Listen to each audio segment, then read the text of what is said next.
So today I released my medical records, as has, I believe, every candidate for President of the United States except Donald Trump in this election cycle.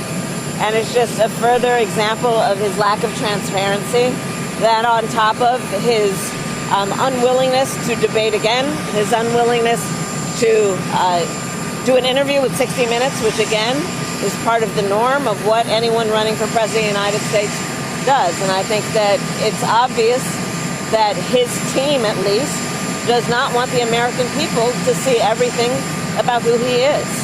And you put that on top of even the most recent reports of General Milley, one of the people who worked the closest with Donald Trump, referring to him as being unstable. And it is clear to me that he and his team do not want the American people to really see what it is that he is doing and whether or not he actually is fit to do the job of being President of the United States.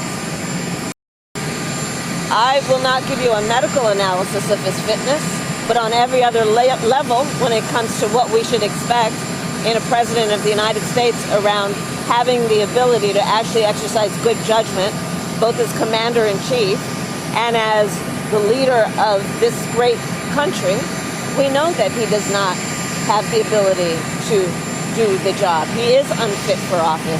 He talks at his rallies about fictional characters. He constantly is in a state of grievance about himself.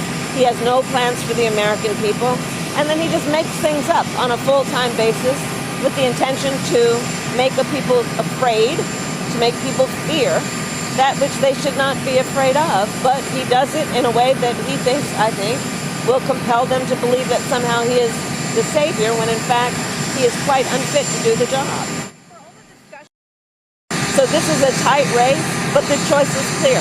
The voters have a choice between what we are offering, which is to look to the future of America and invest in the American people, or a Donald Trump who is constantly trying to take us backward.